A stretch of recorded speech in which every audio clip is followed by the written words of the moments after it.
Hi, everybody. For those of you that don't know me, my name is Mike Winsman. I'm the Director of Transfer and Technology at BCCAT. I just want to thank you all for attending my session today.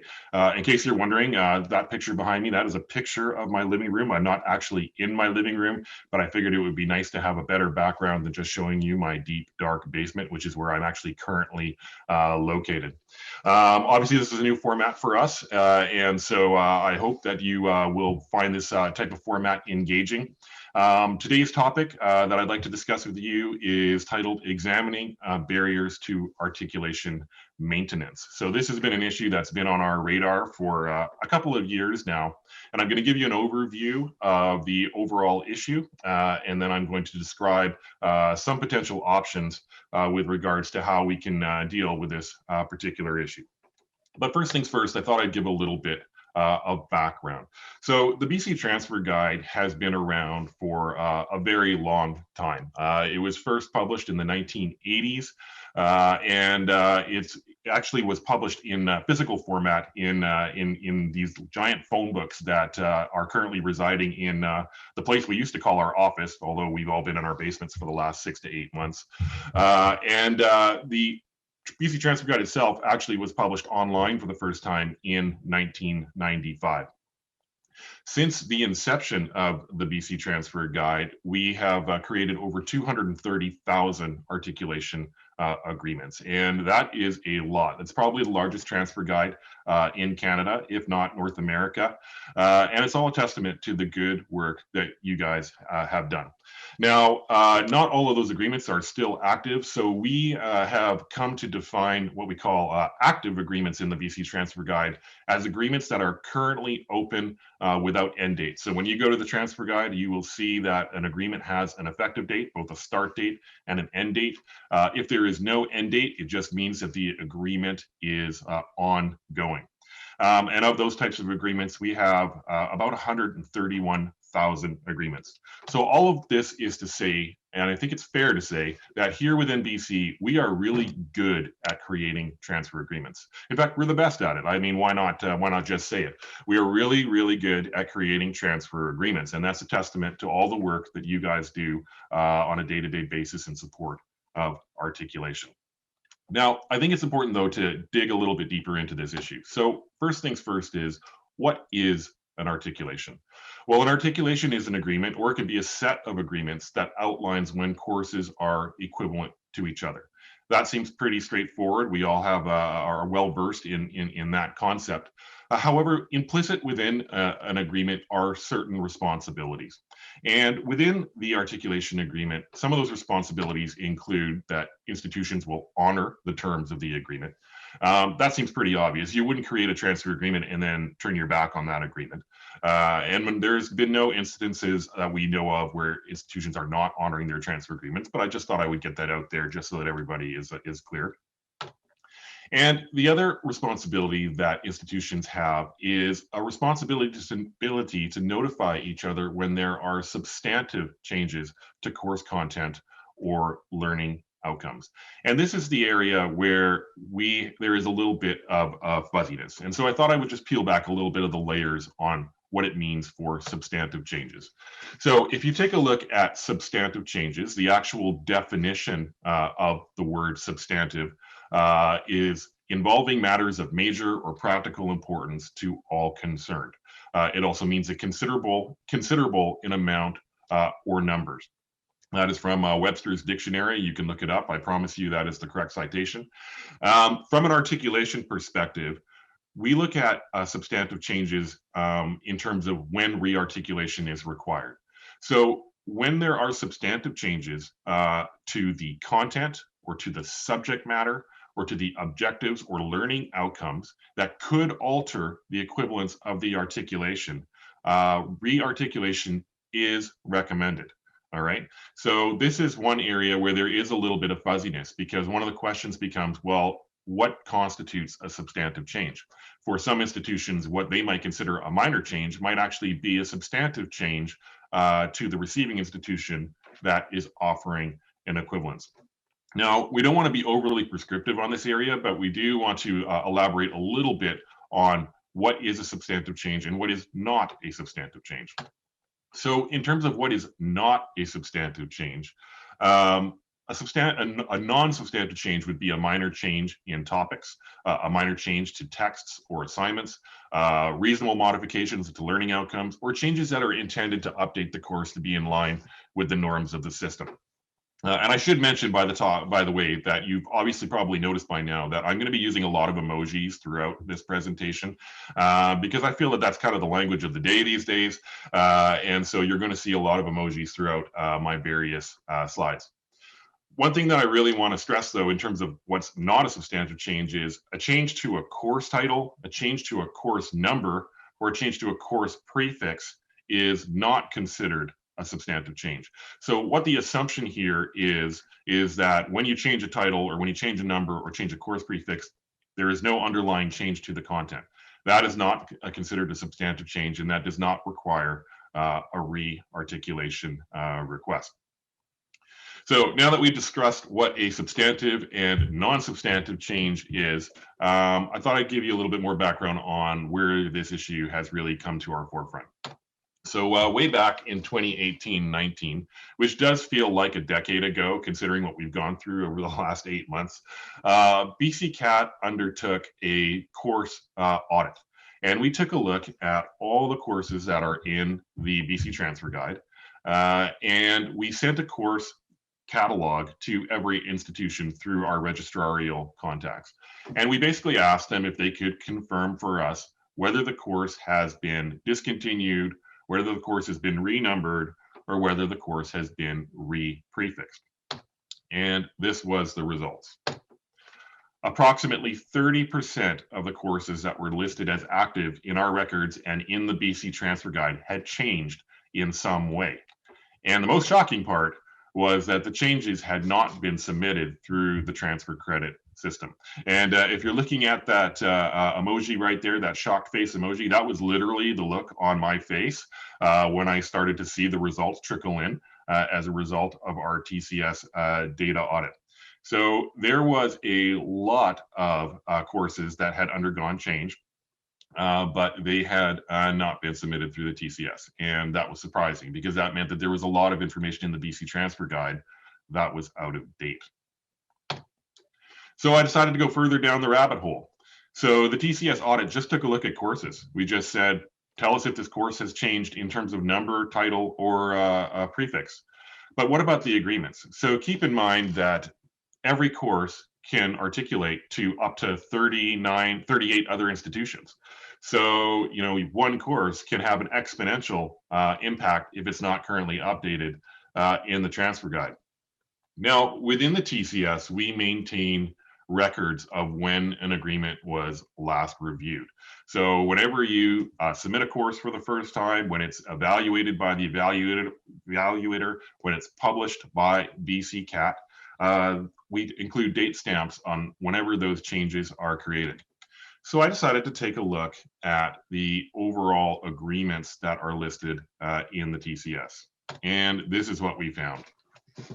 Of the 131,000 agreements in the BC Transfer Guide, approximately 48,000 had not been reviewed in 10 years or more. That's about 36.5% of all the agreements.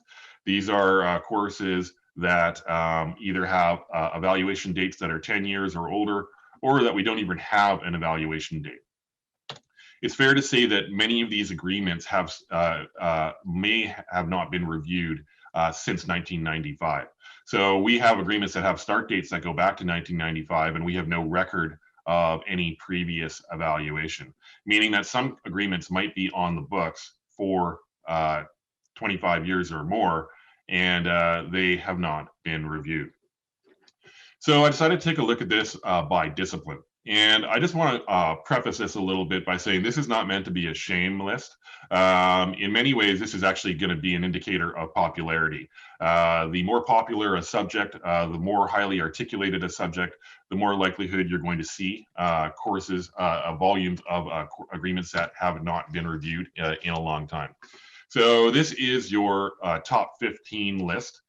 And when you take a look at the subjects, here they are: English, math, history, psychology, and the number on the right is the count of agreements that fall into the category of having not been reviewed in 10 or more years. So as you can see, this is quite a volume. And when you take a look at the subjects, these are the common arts and science courses and humanities courses that are articulated within our system. So like I said, this is not meant to be a name and shame list. This is really just to provide an awareness of what the data is telling us with regards to unmaintained agreements. Now, I could do a breakdown by institution, but that is not the most meaningful data point to present. And the reason is because we have some institutions that have been primarily receiving institutions for the past 30 years. And so, not surprisingly, the bigger the institution, the larger the volume of programs, the larger number of agreements they're going to have, which also means the larger number of unmaintained agreements. So it's not the most best data point, so I'm not going to bother showing, which institutions have the most unmaintained agreements. But what I will offer is something that does help us give some insight into this issue.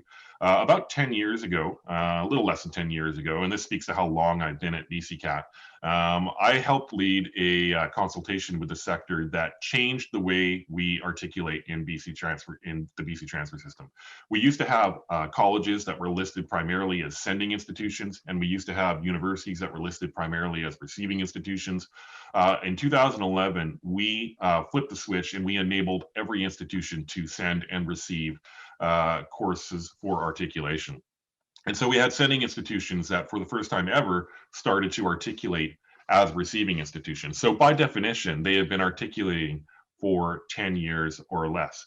And what we have found is that the overall rates of review for more recent receivers is better than for institutions that have been articulating for a long time. So why is this important? Well, what is the impact of unmaintained agreements? I think the most important thing here is that we want to ensure that transfer students receive the credit that they have earned. And when you have agreements that have not been reviewed in quite some time, it could be the case that they are not receiving the credit that they should. Another variable that comes to mind is the volume of unassigned credit that is currently available in the BC Transfer Guide. Approximately 40% of the articulations in the BC Transfer Guide include some form of unassigned credit. Now, unassigned credit is good in the sense that it gives students credit for learning that they have achieved. However, it is generally accepted and viewed that if you can offer direct credit, that is the most beneficial to transfer students because they know exactly what type of course they're going to receive credit for. And it helps them to plan not only their transfer pathway, but it also allows them to plan their entire degree pathway because they know what courses will meet the degree requirements to graduate. Now, again, when we take a look at institutions that have begun articulating as receiving institutions more recently, we find that there's a much lower rate of unassigned credit, meaning there's a much higher rate of direct credit. About 25% of the articulations for institutions that started receiving in the last 10 years involve unassigned credit. As a system-wide average, 40% is the norm. So we do find that when agreements or courses are reviewed more regularly or more recently, direct credit is more readily available. The other concern is what I mentioned at the top.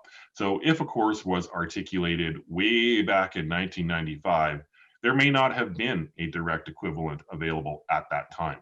And as such, they may have been awarded unassigned credit or they may have been denied credit altogether. And it may not be the case that the sending institution has not bothered to seek rearticulation in any time in between the time of first review.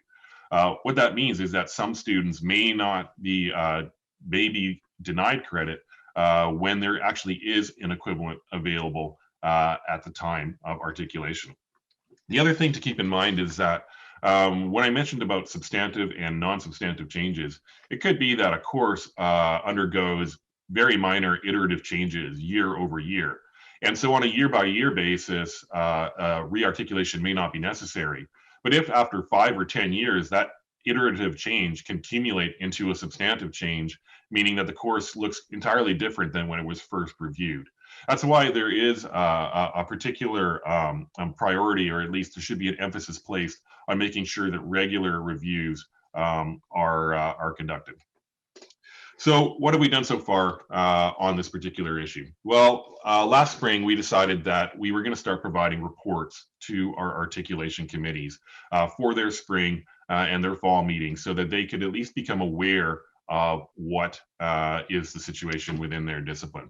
Now, unfortunately, we started preparing these reports in early March, and then in mid-March, we were all sent home to set up shop and start delivering and meeting everything online. So the timing was obviously not great. In terms of articulation committees, we have about 65 active articulation committees. About a third of them decided to go ahead with spring meetings. Another third of the committees decided to meet in the fall, and then the remaining third just decided to postpone until next year. All those options are completely understandable. We certainly commend all the committees that did decide to go ahead with the meetings, and we certainly understand all those committees that were not able to go ahead. And not surprisingly, the main topics of conversation were not about articulation maintenance, but about the impact of COVID-19 on the delivery of education within their institutions. For the institutions that we did, for the articulation committees that we did provide reports, the general feedback was concern, I'd say. Most of the articulation said, this is kind of shocking. We didn't realize that agreements were in this state. But there was also concerns raised about what is the best approach to dealing with a situation. If you were to just re-articulate everything, it could exacerbate the issue in many ways. And so we didn't come to the articulation committees asking them to take any particular action. What we wanted to do as a first step was at least raise awareness about this particular issue. And then we wanted to listen to what they had to say. And then we wanted to take that back and consider what are the options moving forward. So with that, I'm going to present a couple of options for consideration.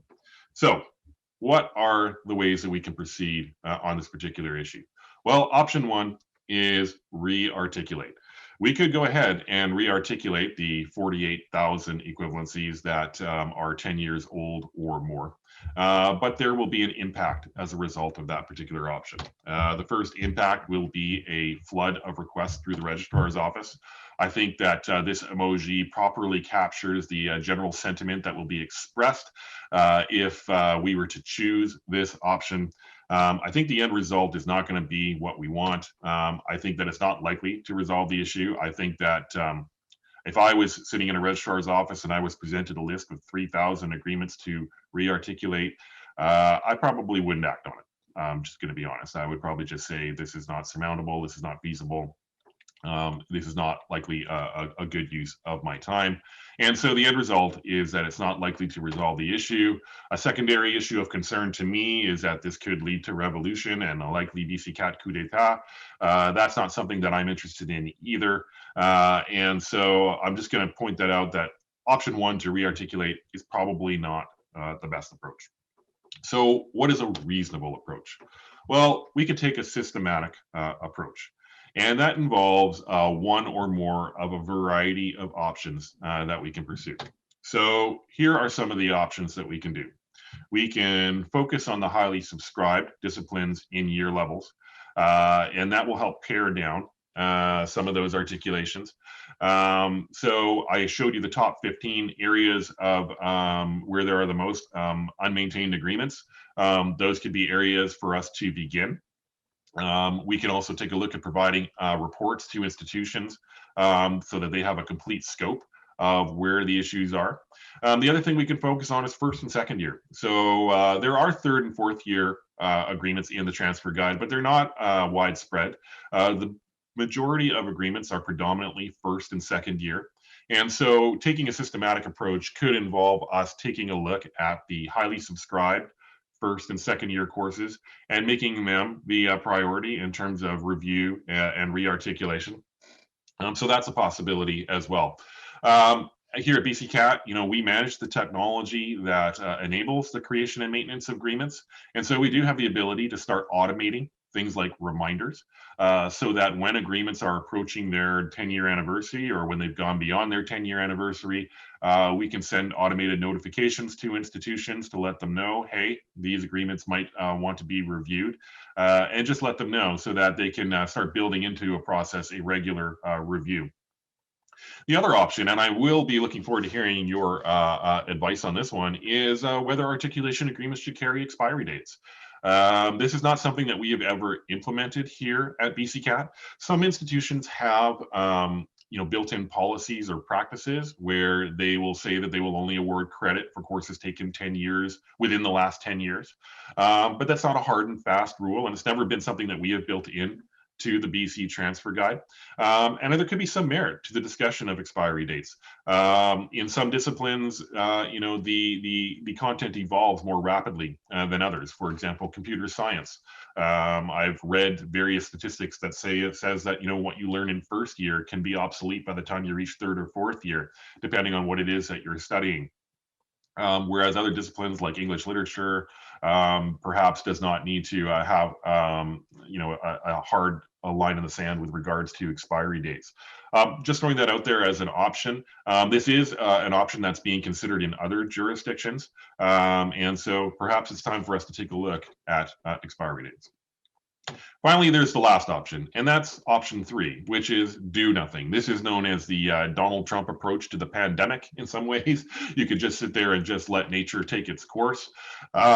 This is where you would basically acknowledge that catching up would be too onerous. So rather than trying to fix what is in place, you make a commitment to change moving forward. Now, I know that whenever you have a problem, they always present an option of doing nothing. But I want to make clear that this is actually an option. We can acknowledge that, okay, there's too many agreements that fall into the unmaintained categories. So rather than try to fix everything, what we'll do is we'll try to put in infrastructure in place so that we can deal with this issue on an ongoing basis moving forward. So this can include some of the things that we mentioned in the systematic approach, which is building in things like expiry dates, automated reminders, regular reports, or any other type of tools that users can describe that might make sense to your workflows. So that's the overview of the issue. And so what we're going to do now is we're going to switch over to the live discussion. Now, in the live discussion, what I'd like you to do is to consider the following questions. What approach do you think makes the most sense with regards to dealing with articulation maintenance?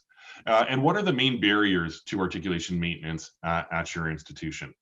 So if there are challenges that you are currently facing with regards to your workflows, I'd like to hear about what those are.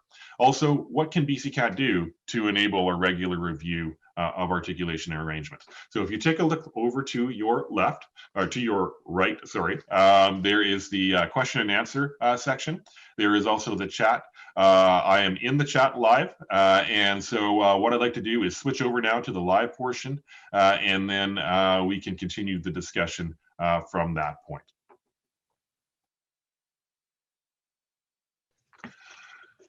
All right, so thanks for listening to my chat. I've been following along in the session Q&A and taking a look at the chat. There's been quite a bit of activity, so I'm going to try to address a couple of the questions that have shown up in the chat. Please keep putting your questions in to the chat or the question and answer, because that will allow me to focus on my comments. So one of the comments is from Michelle Patterson from Vancouver Island University, who mentions that chairs change every 2 to 3 years, and so that leads to challenges with continuity and historical memory. So how can we deal with this issue? One of the things that we've tried to do to address this issue is all committees now have available to them the option to use Moodle, which is an online platform that allows you to have discussions, post documents, and maintain records for your committee. Now, at BCCAT, we certainly maintain records of meeting minutes, but oftentimes there is a need by committees to engage in a more informal way and engage in a more regular way than simply recording minutes from a meeting. And so as a result, we have offered out Moodle. About half of the articulations, about 30 to 35 institutions are on Moodle. So if you're not, if you're one of those committees that is not on Moodle, this is a good space for you to take advantage of, so that you can engage in more regular communications. One of the questions that was asked by Lisa Randall had to do from Langara College. Thank you for submitting your question. Was around what about prerequisite changes? Does that require rearticulation? And the answer in general is no.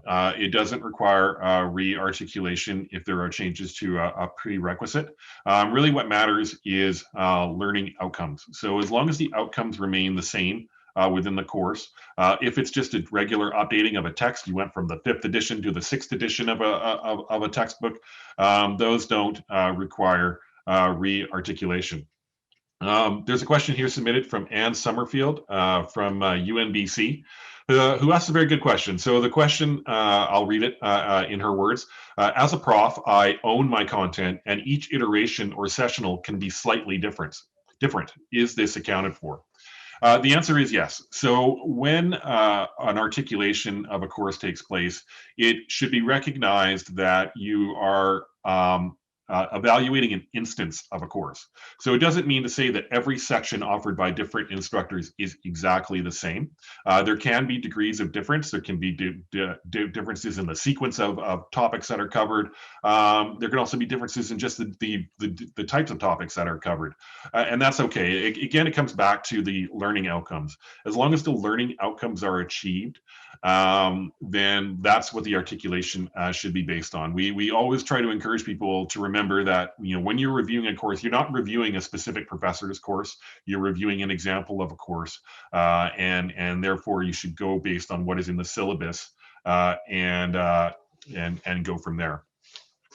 It looks like there was a bit of feedback in the chat regarding expiry dates, and sounds like this will be a good poll question. So I'm going to throw that up into the poll in a little bit. But one of the questions is around automated reminders. So is there a way that BC CAT can automate reminders for when an agreement is approaching its stale date, I guess?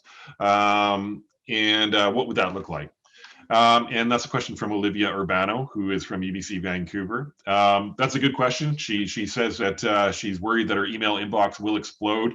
Yeah, I suppose that is a risk. But I think what we would do is if we go down the road of automated reminders, which is something that is technologically very feasible, I think we would have to look at what is the best way to present that information so that you don't get bombarded with requests. So I just off the top of my head, I could think of us doing something like a weekly or a monthly digest, so that at the end of the month you get a report that says these are the agreements that are heading towards their 10-year anniversary without review, and go from there. I completely understand the desire not to have your inbox flooded with unnecessary notifications. So that is something that we can investigate further.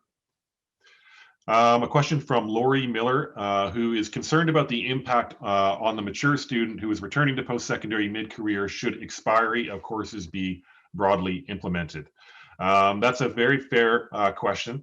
And so that's something that we'll have to contemplate if we do go down the road of creating expiry dates. I should make clear, we have not made any decision on this. I'm floating this out there. I want your feedback.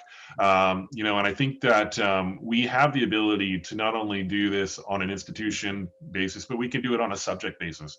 And it can also be done with qualifiers, so that if agreement is more than 10 years old, it will be reviewed on a case-by-case basis rather than just simply saying no credit will be available. So I think that there's a lot of ways that we can slice this pie, but I think that you raise a very valid point. Taking again at the chat. One of the things that was mentioned was around the TCS training session. So we have recently implemented new features to the TCS with the release of our atomic transfer credit system. And that does enable tools to better review and better mark agreements as being reviewed.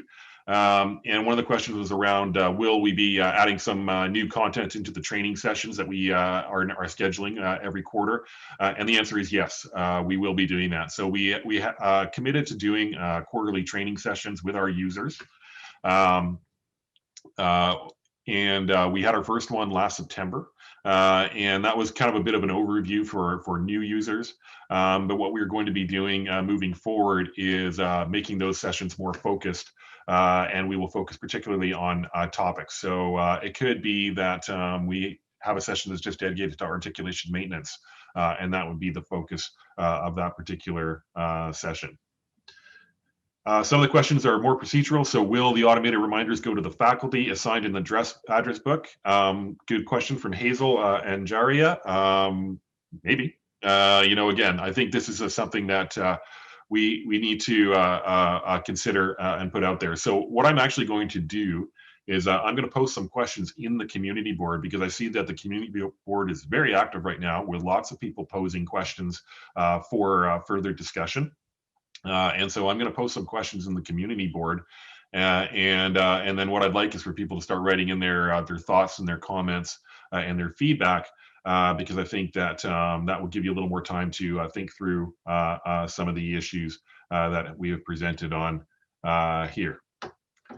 Dazine Huber from UNBC is asking about can we encourage a process of regular reviews so that we can highlight and hopefully catch any issues when it comes to agreements that become out of date.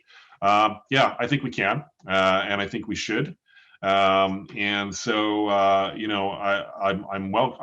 welcome your ideas in the community board for further information on that.